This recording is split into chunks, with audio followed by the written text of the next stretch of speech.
Welcome, everybody. Thank you for joining us for another episode of Ministering Over Fostering. Lakeisha and I are so excited today with our guest speaker. And I'm just going to go ahead and open it up to Liz today so she can introduce herself. So tell us who you are. Tell us a little bit about your experience. Okay, hi, my name is Liz Salgado. I have been working with special education for 5 years.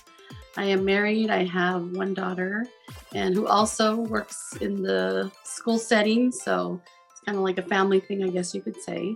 But I have been working with these students, and it was a brand new thing to me. Someone told me, I think you have what it takes to be patient with these type of students. And so here I went in, and I actually really enjoyed it. It's been an experience and a lot of highs, and there are some lows and tough ones, but it's something that I've really enjoyed, and I look forward to going to work every day, and I hope that I can give some help to other parents out there that can use a little bit of extra help or guidance in this journey with their child. And this is such a like an important part for what we do because Lakeisha and I work with intensive services foster care. It's one of the portions of the programs that we're going to have once we fully launch that foster and adoption agency. And so we under that we do see children that have autism. We see children that have like a lot of behavioral concerns that might come in. All other forms of disability. And we have seen a lot of the times through sitting in with IEPs and some of these meetings that there are a lot of challenges for these kids. And it does take a very special type of people to help them kind of through those challenges. So again, we are appreciative that you're here.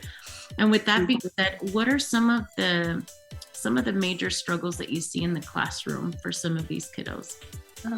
Some of them do have, like the class I have right now, we have 3 that are nonverbal that don't speak. They can't tell us what's wrong. They can't tell us what they need. And so that's a little bit of a tough struggle. We do have some students that are high functioning. We do have some that are in the middle. And so I work with grade 6 through 8. So they all need different types of, help in their studies, and we do have some that are the nonverbals. I think are the toughest because they can't explain, so they act out, grab you and push you and bite you and kick you, and we have to try to figure out what it is that they need at that moment. And then, like I said, we have the high functioning that can do their division, so it's just an array of different personality struggles in education. And so there's been some tough ones. So we were talking today, one of the girls we had, I think 3 years ago, she was nonverbal. She had a G-tube for feeding, but she was feisty. So we were talking today how she used to throw her bottles of Infamil type of thing.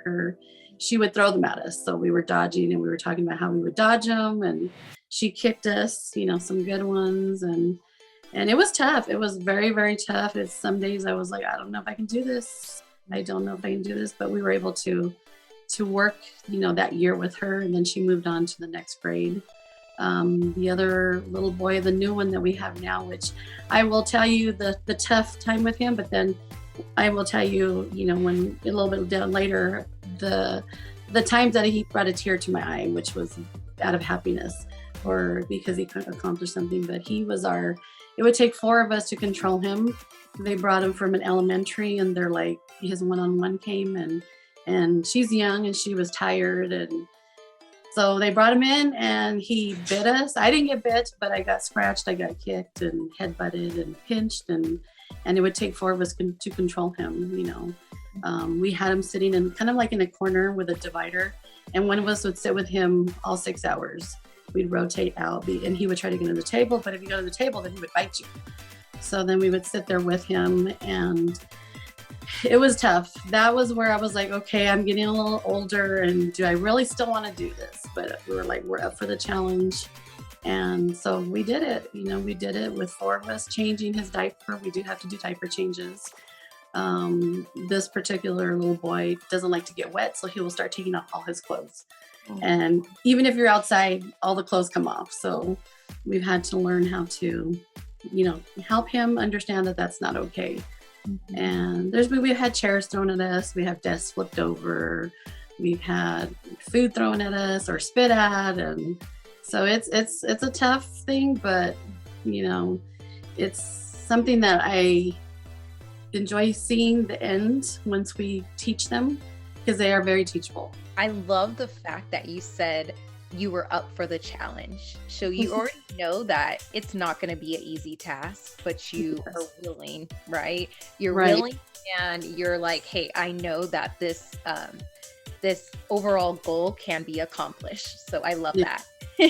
Yeah, and I know like Lakeisha and we worked prior to this in applied behavior analysis. So we did ABA and we Mhm. did work with, a lot of kids that had various backgrounds. Like you said, some were very high functioning where it Mhm. was really coming in and teaching them some like daily living skills that they were having some difficulty with. But then we had, for example, I had a child who, when I first started working with him, I mean, yeah, like I got fans thrown at me, bricks, like anything Oh the wow. child could find, he would toss at me. Yeah. And I think what you said, and we're being so raw and transparent, right? Which is why I'm really thankful that you said yes to coming on, because I don't think we realize how much our educators um, deal with throughout the day with some of these kiddos. And if it wasn't Mhm. for you, I could just imagine how difficult it would be for these parents to not get a break, or these Right. foster parents, right? Like to not get a break. They're dealing with these kids all the time. And you Yes. did something so important. You said, sometimes I wonder, can I keep doing this? And the reality Mhm. is that I'm sure a lot of people say that, can I keep doing this? So Right. what are some of those stories that keep you going? Some of those that you say, this is why I do what I do every day. We had one student, he already moved on to high school and nonverbal, and we would try to get him to do his work. We try to get him to color, and he likes scissors. So we had to watch our scissors. He'd find the scissors and he would cut his hair. He'd try to cut our hair, our dresses, our clothes, whatever he can, backpacks. So we would bring out his binders and work with him. And I think he had it in the age of probably a 3-year-old. So we didn't think that he was getting anything. And so we would try to get him to color, and he would just scribble, scribble, scribble, scribble. And the next day we keep trying and trying. And then one day out of nowhere, he actually colored a full page and stayed within the lines. And I was like, oh my goodness. And I got tears in my eyes. I was like, he did learn. He did learn. And that was one of those moments where like, okay, they do learn. And then the other little boy that was our struggle this year, sitting him in the corner, 4 of us at one time. Now he actually sits in the front of the class at his own desk. No more divider, no more, person sitting next to him, crowding him. Yesterday, we started teaching him sign language last week.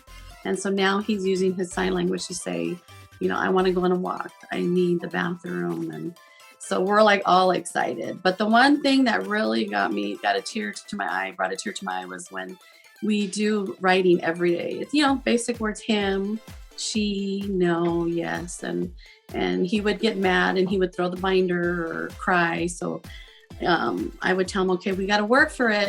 What do you want to work for? He would say computer. He'd show me his text picture or candy or, a drink, a certain drink, a juice or something. And so I would have him, this is what I've learned throughout the years and we implemented, is we would have him earn his stars. So after each one, I would have his prize sitting there. After each one, we'd go over hand writing. I think it was the word him.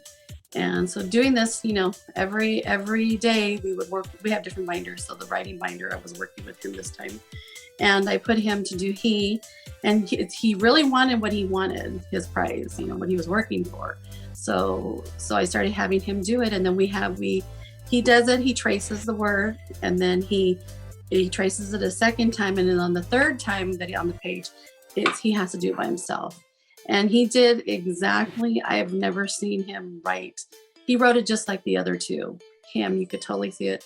perfect, and I was so excited. I was like teared up. And when I went on my break, the gen ed teachers who we shared the building with, they were like, oh my gosh, why are you excited? And I showed him, and it was just, so he does it now. He knows, he writes on his own. I don't know if he understands, but now we're teaching him sign language, and he still acts up. He still will pinch us here and there. He doesn't bite anymore, so that's good.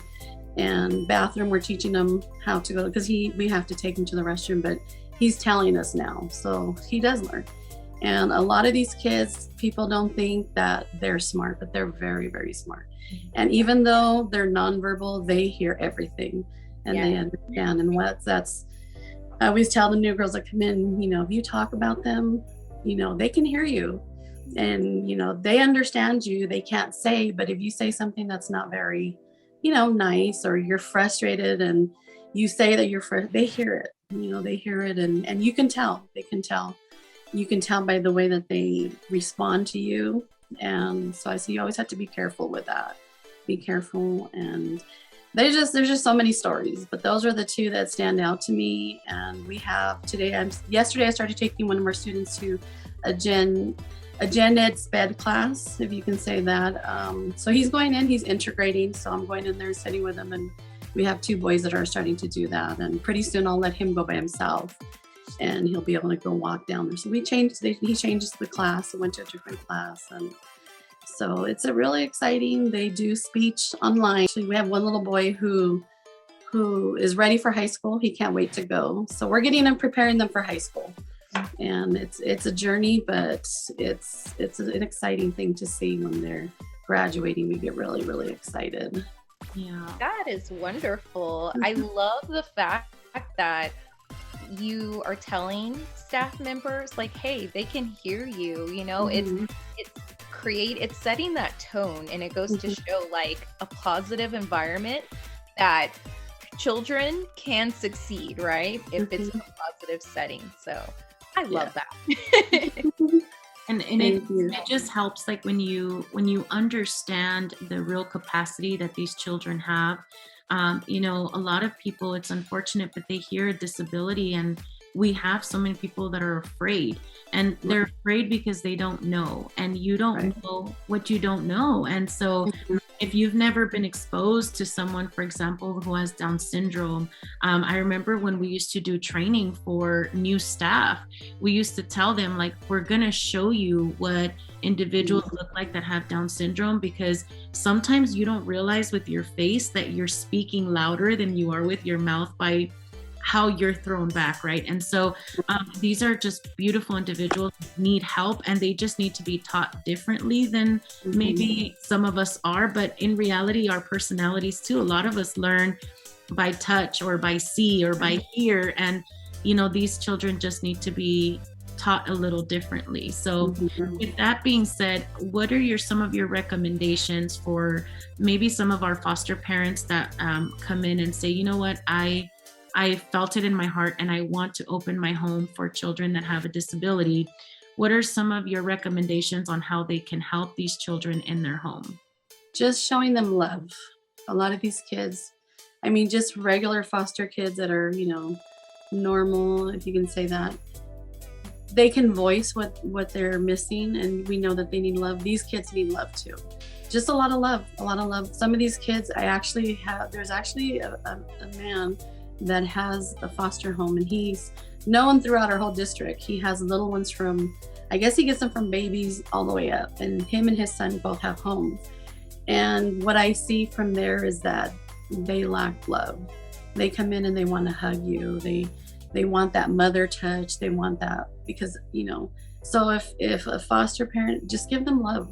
Give them that love because they need it. If not, that's what you see it in them, and you see it in school, and it affects them in school. And just, be an advocate for them. Anybody, any of these children that are, have a disability, advocate for them. There's many services out there for them. You can request one-on-ones, you can request bus aids, you can, there's a lot of help out, in the community for them. That's one thing I think, that look for what there is, and be vocal in your schools. be vocal, be that foster parent, that parent that's going to go to the school and talk to the teachers and participate in every way that you can. Even the littlest things like, we throw parties all the time. We're always throwing parties for something. And one of them is Valentine's. And the kids come in and you can see that they're sad if they're not participating, bringing Valentine's and, all those things, participate with them and make that experience for them enjoyable and take them out. And I know parents get very tired. I mean, I get tired after 6 hours and I'm thinking, we give the parents a break for 6 hours and because they need it. The parents do need it to refocus and regroup. They have other family members to take care of, but teachers are always open and willing. There's always aides in the class. Don't be afraid to ask for help or how can I help my child, or this is what I want my child to learn. And the majority of the time we're able to help them. Right now, one of the parents wants us to teach them how to order food at a restaurant, so we're doing that right now. We're doing a McDonald's thing, and so at the end of the month we're going to provide McDonald's for what they order. We've taught them, basic skills. They need basic skills, cleaning, making a sandwich. So, all that they can learn. They're very smart. Teach them, include them in the family function and teach them to set a table, try to make it as normal as possible. So they feel welcome. They feel that love, from them because they really do need it. And like I said, some of them, they can't verbalize, but once you gain their trust, you kind of learn what it is that they need and advocating is a big thing. And there's a lot of services out there, and I don't think enough parents and foster parents know that. And as educators working in the school setting, we're not allowed to say it, and I don't understand that. I don't understand why we can't tell a parent there is help, go here, go there, but our hands are tied. So if you guys are able to, put that out there, encourage your foster parents, there is help to ask. They can always ask the teacher, and that's when we can give the information. Wow. So, yeah, definitely. Thank you for that piece of information too.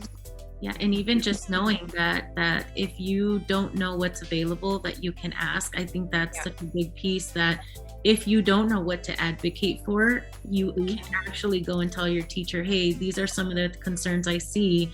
Yes. What is available, and to know that the teacher is willing, even if they can't bring it up, but they're willing to share those resources. As I know, even just from attending some IEPs, some speech therapy that you can request the one-on-one aid. You can request for there to be more time for some of the homework that they need to submit, right? So those are just some of the few things that we've seen. Just knowing that, as a resource parent and a parent in general, that you have a voice, right? Your voice can be heard for that child. To me, that is the biggest strength that you can offer, that and love to a child, just to advocate for them. So if they don't know where to start, just make their voice heard. Right. A lot of times they'll answer you. I've seen it. Yeah. They will. Yeah. One of the other questions that comes up for me, based on some of the information you've provided, is, so we heard some of the tips that we can give our foster parents, right? Have a lot of patience, have a lot of love for them, to show them love, how important love is for the kids, right? But one of the things that I'm wondering is, what are some practical tips that we can give a foster parent for them to help their child academically in the home? So as they're working on homework, as they're sitting there, what are some practical tips that they can do to help them? Because I know sometimes this is where behaviors come up for kids. And so I'm trying to handle the behavior and the homework's not getting done. So what are some practical tips that you use as a teacher that maybe a foster parent can use at home? Redirect them to what the task is at hand. Come sit down, let's try this. Like a little board, any type of little, you can make something up with stars or stickers. We're going to work you finish this page, you get a sticker. Let's say it's 4 stickers, and after 4 stickers, then you get a reward. And that's something that works really big for us, really, really big. And then you give them, they can ask for, 5 minutes on the tablet, because they're big on tablets, they're big on YouTube, stuff like that. They're really big. So we work for that. And then sometimes the other thing that you can do is put a timer. There's different type of timers. There's like, you can download an app. I have one that's a duck timer, and it makes the noise. And I use that for behaviors. If they're acting now, I put the timer on. Okay, you got 3 minutes for you to go and sit down, take a break, and then back to work. Because if you keep them there, you got to do this, you got to do this, you got to do this, they're just gonna act out and then you get tired and they're just like, okay, you're done, just go. But if you put a timer, that's another thing that we use too, is a timer. But they're really big on edibles, which candy, chips, stuff like that, juice. That's one of the things. If they chew a lot while they're working, they're chewing on their pencil, there are like chew toys that you can give them that they can bite on and do it that way. But mainly we use a lot of PECs. We use a lot of books. They can ask their teacher, depending on how functioning they are. We can use like PEC books and pictures and stuff like that. But the working for the reward is a big one. So if they're nonverbal, have your pictures, we're going to work for this and you get this. But always follow through. Always follow through. Don't ever, give them all the stars and then you get frustrated and they didn't do much, but they did what little they did. Still give them that reward, because then they'll just end up having a behavior and then they quit. They're just done. Yeah. And like I said, a lot of redirecting. Come on, let's do this. We're going to do this. And then you get your iPad. Mm-hmm. We're going to do this and you get this, And again, patience is a lot. It's a lot but don't overload them. Don't overtire them. Add a little bit of time. You're going to do 5 minutes today and then go and, go watch TV, whatever, and come back and add another minute to it, and just keep adding another little minute to it. And then eventually the timer's gone, and eventually the stickers are gone. They know what they need to do. So that's one of the big things that we use in class. And sometimes when they ask for a break, give them a break. Because then if you don't give them a break and you keep trying to get them to do it, then that's where the behavior starts. But when they ask for a break, but then sometimes they learn and they'll just ask for breaks ask for breaks. And that's when you're like, okay, no, we got to sit down. We're not getting a break now. They're smart. Yeah.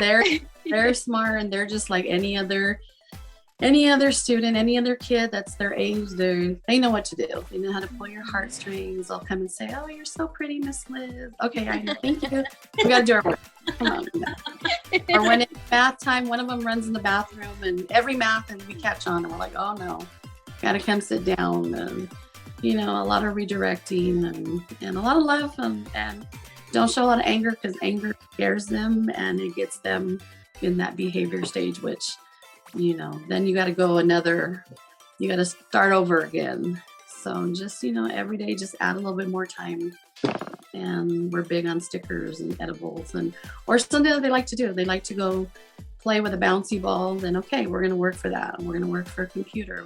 It's always working for something, and then eventually they get past that and they already know, okay, and they grow up a little bit more. So that's one of the big things that we do use in our classroom. I just think it's amazing. And I love the fact that you're saying pretty much don't overwhelm them. Mm-hmm. And I think for some people that this might be new to, they might automatically consider the behaviors as just being defiant, when in reality, it's not always defiant. Right. I love that you identified that and you're like, hey, let's tackle this a little time, a little bit at a time. Right. Yeah. So thank you for sharing that. You're welcome. And I think even as an adult, right? Like when you feel yourself getting frustrated, maybe you need a break. Not so much the child, right? But if you need to give yourself a break, tag team. Exactly. If there's another person in the home that can help you, do a tag team, or say, you know what, we're going to take a break for 5 minutes and then we're going to resume. Because I think as adults, sometimes we feel like, because we're on such tight schedules all the time, this needs to be done on my time. And what we know about some of these kids is that in reality, we need to have ample time to make sure that the teaching, the patience, the giving them these breaks, breaking down their work into sections, it can take longer than what we've set aside for them. And so we need to think as adults, it's okay to say, I need to take a break. Yeah, and you know what? You brought something up that I would like to say also, is that the tag teaming. That's something that we do. I was just talking to one of my coworkers, and I was like, sometimes us as the aide, we become the problem. You know, that student is so angry with us. They're so frustrated with us. And the more that I try to help that student, he just turns off. Mm-hmm. But like I told her, you know what? Next time we see that, that's why they learn. We're all learning, but we step in. Okay, I become the problem. Come and take over for me.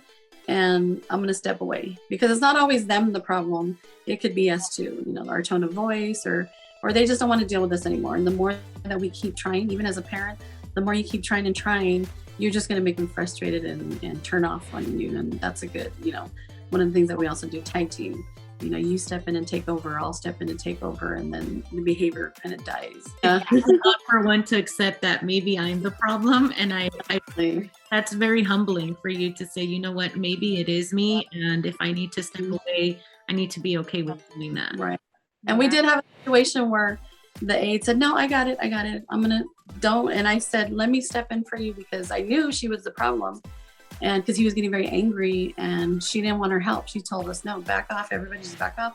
So we stepped away and we stood there, and boy, did he do a number. He bit her, wouldn't let her go. He hit her with the other hand. I mean, he really hurt her. And then we all, of course, stepped in, and we all got hurt stepping in. But I told her afterwards, see, it's not that I don't think you can do the job. I don't think you can, I don't think that. I go, but you became the problem. So we would have avoided you getting hurt. I like that you identified that it's okay as a resource parent, a parent to take a break. And I think about, we do have some single fathers or single mothers that step up to be resource parents, and they can still take a break too. I just think that's great for our audience to hear, that it's okay. It is okay. And there is resources where you can have someone come in. Like myself, I've never done it, but I am able to go in and give the family a break. There is those resources where through a company, you can go with someone who come in and give them like 3 hours off in the home. So that's another resource that's out there, because it does get tiring, it does get tiring. So that's something that they can also look into. There is companies out there, because I have a couple of friends who do that, and they go in for like 2-3 hours. As the family as a whole, the rest of the family gets to leave and go have dinner, whatever, because they need that little time to themselves, and maybe because some of these kids aren't able to go out because they can't handle all the noise, all the stress, all the everything like that. So that there is that resource for them too. And I know you probably can't name the resource, but we can. So that's called respite care. I know that that's a big thing that we push for. Even as social workers, when we had kiddos that did have severe autism, and it was more difficult for the family to handle some of these really excessive behaviors. And we would push for them to find respite care to make sure, because I remember having one foster parent that said, I had not gone to Walmart and walked Walmart. I actually went shopping because someone was taking care of the baby at home. And it's something so simple that I think we take for granted, because we're not dealing with the tantrums. We're not dealing with the, child running away while you're trying to get groceries. And this is something that's available.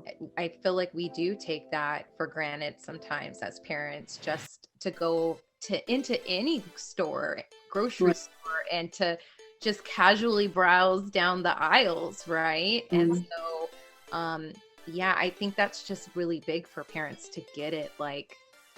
It's okay if I need that time. I mean, I'm a mama of 6, and sometimes I just love to go to Target by myself, so I get it. The thing I think I missed, sorry to go back, is headphones.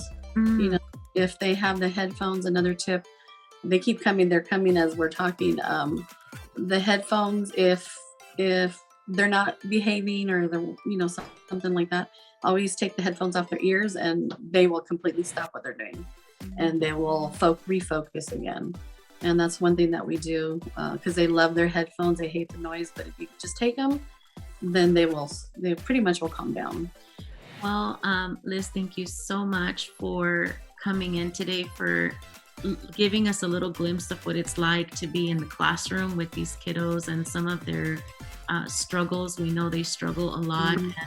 And, we see this in foster care all the time. They're already struggling from the change and the trauma they've experienced. And then added to that, the challenges that come from this disability that they're having to learn differently. They're having to understand their behaviors. They're having to, like you said, learn, right? If they're not verbal, they have to learn a different way of communication so that the people around them know how to help them and know what to do. So these poor babies, kids with all of these challenges, trying to just navigate life. If life is hard for us, it's really hard for them. And so we're just so grateful that you gave us a little dive into what it's like to be an educator. If no one has told you this, thank you so much for what you do, because we need people like you out there. And I can't imagine some of the stories you have and things you've seen, but I'm very appreciative for what you do every day out there for these kiddos, because it takes special people to work with these kids. It really does. I don't know if you have any last words, Lakeisha, before we give the floor to Liz for her final thoughts. Yeah, no, just thank you, because you hit some of those key factors, like being patient, loving the children unconditionally, and just to continue working on those goals. So thank you for being who you are and for coming on and speaking to our audience today. Well, thank you.